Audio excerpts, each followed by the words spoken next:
We spent a lot of time on this channel also talking about Andrew Cuomo. We spent this week talking about Sausagegate and a lot of the touchy-feely stuff from Andrew Cuomo and the dog pile that has been coming on him for these sexual harassment allegations. I've been a little bit, light on him, I think, in terms of condemning him for these allegations. I've been a lot more focused on the nursing home stuff, which is the stuff that I think actually matters. The other stuff seems like a political kind of hit job. I've got no love for Andrew Cuomo, but you got to call balls and strikes fairly. And what I was seeing, at least in terms of the evidence from these different women who are making the allegations against him, just didn't seem to meet that threshold of stuff that I would consider to be a big deal. Problematic, disgusting, gross behavior. I would never endorse that. But is it criminal? No, I didn't see that. Is it really sexual harassment? I'm not so sure about that either. But this is an issue. The nursing home issue is a problem that is something that I think absolutely needs to be addressed. And we're going to talk about this in the context of criminal charges that are evident, or that are relevant from New York statutes specifically. So we're going to look at a couple of those. Before we dive into the law, let's get some overview material, some background material. Big story from the New York Times today. Cuomo aides rewrote nursing home report to hide higher death toll. So rewrote the nursing home. And as we read through this article, I want to keep in mind a couple things that we talk about a lot here. Mens rea and actus rea. So what is a person's mental state and what is the act that is of consequence that would lead to criminality? Remember, with criminal statutes, you really need two of those. Those are kind of the big building blocks of criminal convictions and criminal liability. You need a guilty mind and you need a guilty act. So let's think about that in the context of what's happening here with Andrew Cuomo. Is the governor's office, do they have a guilty mind? Are they doing something that is a guilty act? Just ask yourself those questions, and then let's look through the statute. So here is the story from the New York Times, which is not a conservative right-wing newspaper. This is an organization that largely has been sympathetic to Cuomo based on my reading of it, but they have just a sort of a shocking report today. So Cuomo aides rewrote the nursing home report to hide the higher death toll. After the state attorney general revealed earlier this year that thousands of deaths of nursing home residents had been undercounted, Mr. Cuomo finally released the complete data, saying he had withheld it out of concern that the Trump administration might pursue a politically motivated inquiry into the state's handling of the outbreak in nursing homes. So here we've got justification, right? We have mens rea, we have a mental state. They intentionally tried to prevent releasing this data. Why? Because they didn't want to get a politically motivated hit job from the Trump administration. And they also have an act where they are not releasing the data. They have withheld it out of concern. Mr. Cuomo and his aides actually began concealing the numbers months earlier as his aides were battling their own top health officials and well before requests for data arrived from federal authorities, according to documents and interviews with 6 people with direct knowledge of the discussions who requested anonymity to describe the closed-door debates. So from a criminal perspective, we've got 6 witnesses. We've got documents, we've got interviews, we've got people with direct knowledge of the discussions there. And the New York Times is saying that there was actual complete data that the governor's office had that was withheld. Why? Because they didn't want a political hit job coming their way. It's a politically motivated withholding of important documents. 6 people now are on record, although through anonymity, behind closed doors, saying this happened. The central role of the governor's top aides reflected the lengths to which Mr. Cuomo has gone in the middle of a deadly pandemic to control data, brush aside public health expertise, and bolster his position as a national leader in the fight against the coronavirus. As the nursing home report was being written, the New York State Department's health data, contained in a chart reviewed by the Times, was included in a draft. It put the death toll roughly 50% higher than the figure that was being cited publicly by the Cuomo administration. So we have the state health department data 50% higher than the figures that Cuomo was referencing. The health department worked on the report with McKinsey, a consulting firm hired by Cuomo to help with the pandemic response. The chart they created compared nursing home deaths with other states, with other states. New York had 9250 deaths, exceeded the next highest state, which was New Jersey at 6150. Story continues. The aides who were involved in changing the report included And they're naming these people here in this article. They've got Melissa DeRosa. We have the governor's top aide. We have Linda Lacewell, who's the head of the State Department of Financial Service. We've got Jim Malatras, who's a former top advisor to Cuomo and brought back to work on the pandemic. None had public health expertise. So a bunch of politicians in there manipulating, moving numbers around. In response to a detailed list of questions that the New York Times sent on Tuesday, the governor's office responded with a statement Thursday night from Beth Garvey, a special counsel, who said the out-of-facility data was omitted. So it was omitted. Think about this as an act. Did they go in there and falsify? And did they give them a list of numbers that were fraudulent, or did they just kind of withhold the data? There's a difference there. Did they draft a report that they knew was based on bad data or totally irrelevant numbers, or was it just some guy in the back with a spreadsheet just slamming numbers into the keyboard? No, it wasn't that. They had good data. They just didn't include it all. They just omitted some of the bad data so that the stuff that came out in front of the public was a lot more palatable for the mainstream population.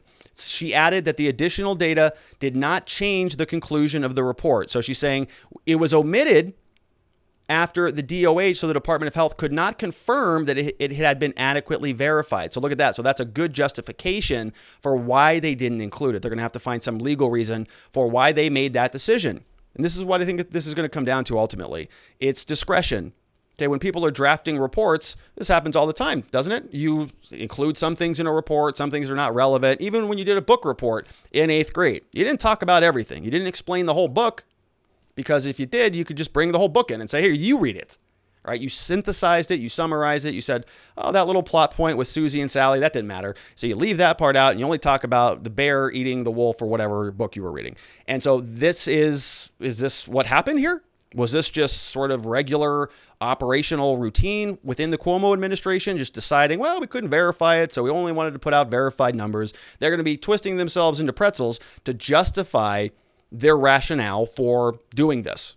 And it looks very suspicious when the numbers that they just happen to omit show a story where there was a lot more dead senior citizens as a result of their decision, their directive to send people with COVID back into nursing homes. Doesn't look good. Certainly looks like there is some strong motivation, some very, very, very strong biases here that might lead towards fraud or forgery, which we're going to dive into those statutes here shortly. The story finishes up. The day after the report was published, legislators began calling for hearings and requesting complete data. Public health officials criticized its approach. A think tank began seeking the data the next month, as did the Justice Department, so Cuomo's in hot water. Health officials, nursing home operators, and even some of Mr. Cuomo's aides expressed bafflement at the governor's apparent insistence on delaying the release for the data for so long, as none of the information released so far has changed the overall number of COVID-19 deaths in New York, now more than 47,000, including more than 15,000 nursing home residents. But the report in July allowed Mr. Cuomo to treat the nursing home issue as resolved last year, paving the way for him to focus on touting New York's success in controlling the virus. And so for those of you who may have missed it, the original sort of distinction here, or the problem that Cuomo was having, is when people would die in the nursing home. So a senior citizen in a nursing home would get sick with COVID, they would die physically in the nursing home. That counted as a nursing home death.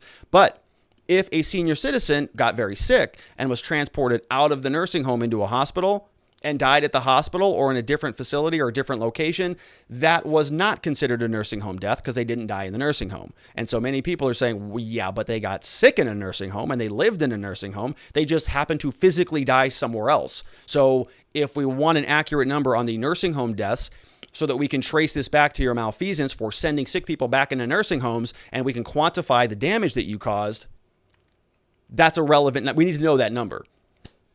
It's very important that we identify that. And Cuomo and his team were, as the New York Times says, they were holding that data back. They just were not releasing it for a long period of time, much to the expressed bafflement of his own aides and health officials. So what does this mean for criminal charges? Is there any type of criminality, any criminal culpable conduct that we can identify from the New York statutes? Let's poke around and see what we can find. I took a look at section 170. This is the forgery section. A number of different potential charges that you can see here, but we're just going to go through some of the definitions of the term. So first and foremost, well, what is a written instrument? because we're going to see that language used in the fraud and the forgery statutes. What is an incomplete written instrument? So a written instrument means any instrument, article, computer data, program containing written or printed matter or the equivalent thereof. So I think there you go, right? If that's a report, you've got that. So whatever these numbers were on the governmental reports, it should be transferred from the governor's office to the Department of Health to what, whomever's doing the counting here, would have been done in a written or printed manner or the equivalent thereof for the purpose of reciting, embodying, conveying, or recording information.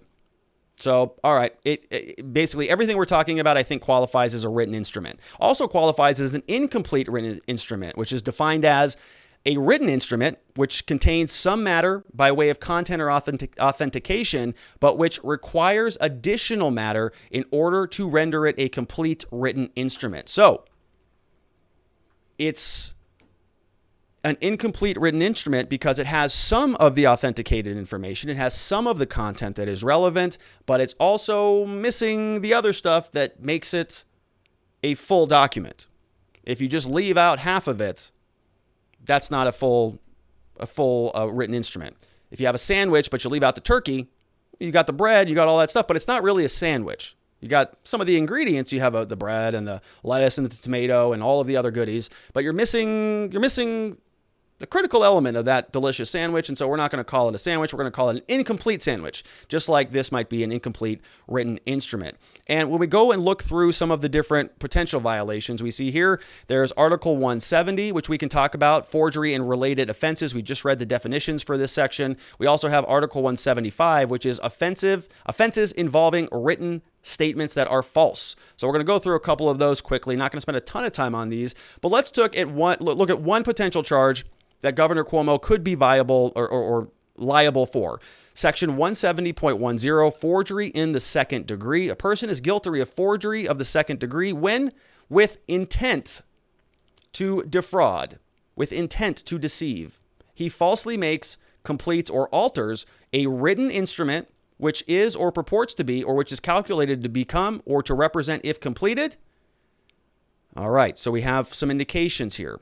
If it's a falsely altered or incomplete written instrument that was intended to defraud or deceive, and if it falls in one of these categories, he could be guilty of a Class D felony. Let's see what Section 2 says. If it is a public record or an instrument filed or required to be authorized by law to be filed in or with a public office or public servant. So, would those nursing home reports fall into subsection 2? Yeah, probably. They are public records, they are instruments, they are authorized by law to be filed with a public office or a public servant. I think that qualifies. Next, we have a written instrument officially issued or created by a public office, public servant, or governmental instrumentality.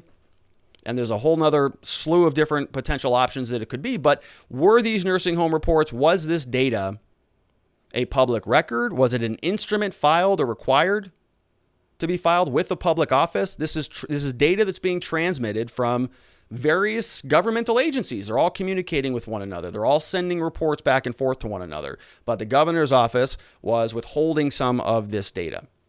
So that might fit, actually. We also can jump into a different section, which is the falsification of government documents. Section 175 is the definition of those terms. And we can see here a written instrument has very much the same meaning. Any instrument or article, including computer data, computer program, written or printed matter, anything embodying, conveying, or recording information, constituting a symbol or evidence of value, which is capable of being used to the advantage or disadvantage of some person. Business record means any writing or article. And so we have defined that. Now, what about section 175.25? Maybe Cuomo is guilty of this. Let's read it. Tampering with public records in the first degree. So tampering with public records. A person is guilty of tampering with public records in the first degree when knowing that he does not have the authority. Oh, I think we might fail there, right? Does Andrew Cuomo have the authority? I don't know. But let's finish this. That he does not have the authority of anyone entitled to grant it, and with intent to defraud, he knowingly removes, mutilates, destroys, conceals any record or other written instrument filed with a public office or public servant. So did Andrew Cuomo tamper with public records, knowing, with the intent to defraud, and conceal a written instrument, which is the nursing home report, that was delivered to a public servant.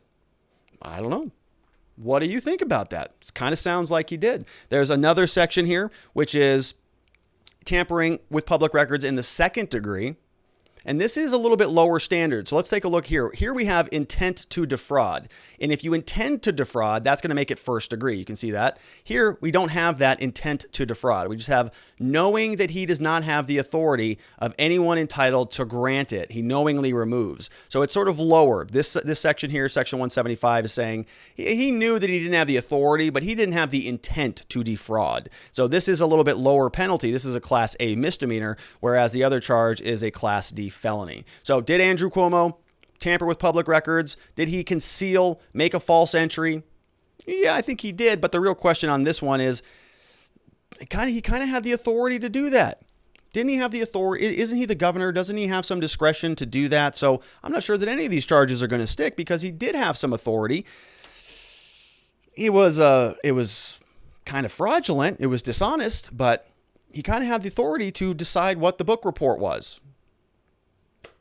So we'll see what Letitia James does with that. Let's jump into some questions. Pinky 2 in the house says, as for negligence, is what it sounds like for Cuomo. Isn't causing death to one person enough to oust him or make him stand trial, let alone killing thousands? Well, yeah, I mean, Pinky, he's certainly got some governmental immunity. He's got some qualified immunity, some executive immunity, all different layers of immunity. And, no court, I think, is going to convict him for killing nursing home people. I mean, this is a government decision, unless they can show some more malfeasance there. But, this was sort of COVID era. This was in the fog of war. Nobody really knew what anybody was doing. And so I think he could make the argument here that he was just doing his best. He made a decision that a lot of other governors made, and he shouldn't be held criminally liable for that. I'm not as concerned about that. I actually don't think that he should be charged with crimes for the nursing home debacle. And I know that might not sound right, but he was a governor in the middle of chaos and pandemonium. And I think other governors were making the same decision. Everybody was sort of rationing care and making the best of an awful situation. So I'm not as mad about that. I understand that people can make mistakes, and we want our leaders to try their best. And we all know that they're going to make mistakes. They all make a lot of mistakes, in fact. And that's just sort of the nature of governing a country like ours. The bigger issue that I have is falsifying the records. Now, you can make a mistake, but you got to own up to it. When you start to cover up the mistake that you made, that's when you're talking about some actual, criminal malfeasance. Now you're trying to hide records from the public eye. Now you're trying to manipulate the evidence that's in your disposal, and that is a big problem. And so I think that this is more closer to potential criminal liability than the underlying nursing home issue in and of itself. But the liability, the exposure comes from the cover-up. The cover-up is worse than the original problems, and we'll see where that one goes. Good question, Pinky. Sharon Quidney says, wow, falsifying reports of people dying, then covering everything up with this sexual misconduct deflection. Words fail me. Yeah, it's been an interesting Cuomo roller coaster. I remember just a couple months ago. I mean, he was sort of the savior on high. He had come down to save America from Trump. Look at Trump. Look at what a monster he was trying to manage this COVID pandemic. But here is Cuomo. He's like a little savior with a little halo around his head in all his pictures. He's just a hero every day of the week, getting out there and giving press conferences. Everybody was just, hyperventilating over this in the media. And, well, maybe they're all having a little bit of buyer's remorse on that. And now the narrative is shifting. Doesn't work out for Cuomo, does it? We have David M. over on YouTube says, Democrat leaders are condemning Cuomo now. His career is done. David, I'm not so sure about that. I think you're absolutely right that the Democratic leaders are condemning him now. But, they also did the same thing with Governor Northrup over from, I think it was West Virginia, maybe Virginia. And he's still in office. So he just kind of rode it out. And this was the blackface guy that had a number of the different parties where he had blackface on. And, he said, he kind of came out and said, yeah, well, that was me and I'm sorry about it. Calls all over the country. He had to resign. Then he kind of reversed course like a week later and said, no, actually, it wasn't me and I'm not resigning. And how do you like that? And so he got kind of bombarded for a month and he's still in office and the whole thing is blown over. And so if Andrew Cuomo does the same thing, he may stick around. He may just sort of say, oh, I'm not going anywhere. Do what you want to do. I just saw a new headline out today that New Yorkers don't even care. They think he did a great job with the coronavirus. So, this is the problem with this dishonest reporting that you see all over the country. It's dishonest, and people just buy it up, which is a big bummer. Fortunately, we don't live in New York, so I know that the true reality here is that he did an awful job with coronavirus, some of the worst in the country, in fact, if you look at the numbers. But because the people in New York, they just live in that echo chamber bubble where it's just the media sycophancy just over and over and over again. Cuomo, oh, he's so good, he's saving America.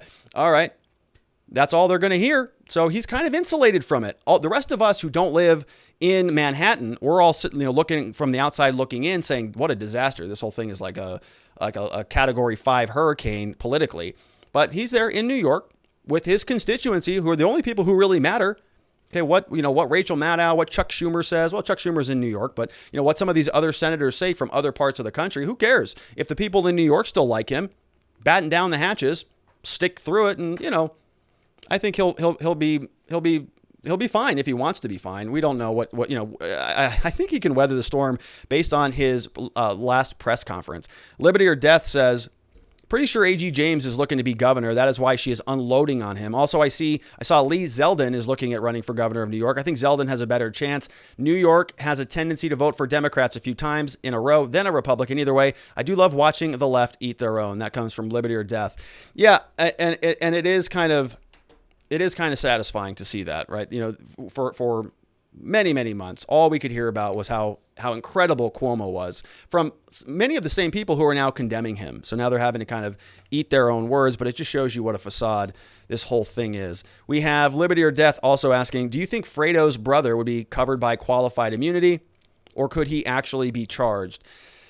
I think it depends on the nature of what Letitia James finds. So first of all, I agree with you, Liberty or Death. I think that Letitia James is very aggressive, and good for her for being a politician like that. I mean, I disagree with much of her decisions. I don't like how she handled any of the Rochester case stuff. I don't like what she's doing with Bitcoin. She just released a new press release that she's going to be coming after people for Bitcoin and crypto and currency exchanges and all these different things. So I'm not a fan of her politically, but she is out in front of almost every single issue. She had a press release on the Daniel Prude stuff.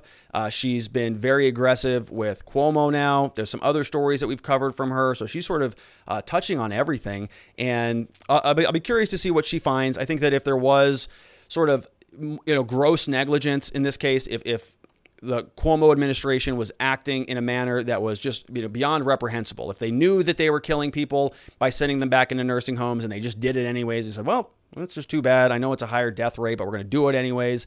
Then I think that would be negligence to the point that would remove them from any level of immunity. But as long as they can come back through and make a justifiable claim, connect it to any legitimate, in law school, rational basis, if they have a rational basis for doing these things, then maybe they escape that liability, which I think is probably going to be how it goes. I think there's going to be a lot of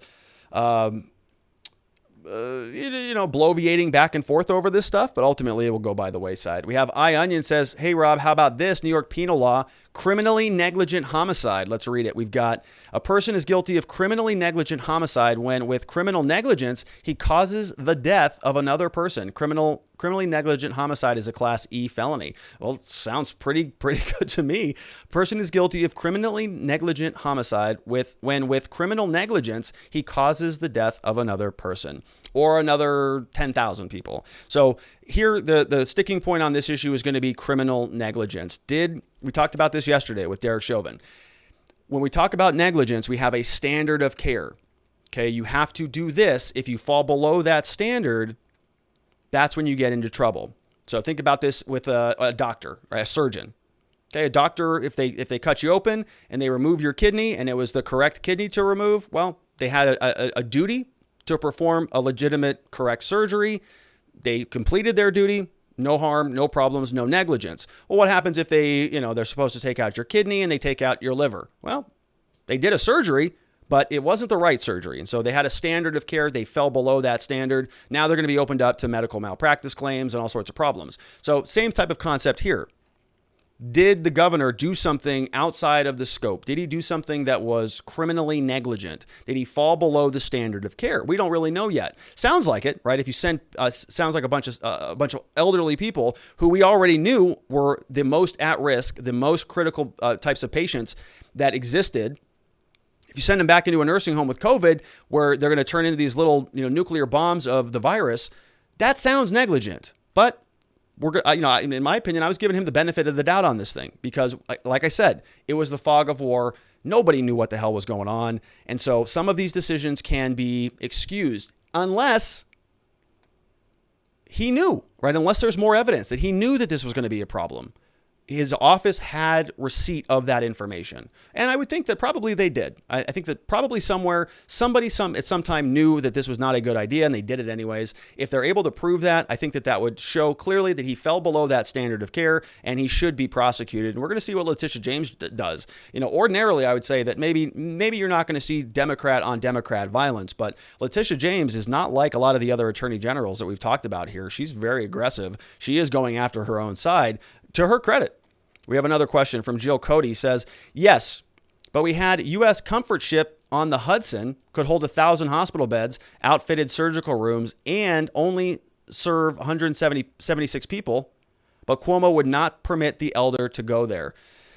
Yeah, that's an interesting. So I hadn't taken a deep dive into that, Jill, but I appreciate you sharing that with us. I do remember that. I think that even the Trump administration had specifically sent over a ship over there to use as sort of a triage center, as they were doing with other places around the country back in the early days of the coronavirus. And so whether Cuomo and his people, specifically poo-pooed that idea, said, no, we're not going to take Trump's boat. We're going to put him back in a nursing home. Well, again, was that did he have a rational justification for that? Or was this something that was grossly negligent that falls below the standard of care? We will see. And Letitia James is on it. Looks like the federal government is on it. The Department of Justice is on it. So Cuomo is in hot water for sure. But if he can come up with a justifiable excuse as to why he did what he did, and also not just about the nursing home stuff, but the bigger issue is whether he had justification for sort of falsifying the data. If he could just point back and say, no, we didn't falsify it. We just didn't include the stuff that we didn't verify. Well, what kind of verification are you talking about? Did people die or not? So you need to verify, and you have to verify, 50%? Because your numbers were off by 50%. That's a lot of verification going on. Why is your system so bad then? Why are these numbers not automatically verified? Or why is your office so negligent in not verifying the data? It's kind of your job, is to figure out how to manage this crisis. You're not doing a good job of that. Maybe there's a standard of care that he fell below that would open him up to some criminal liability.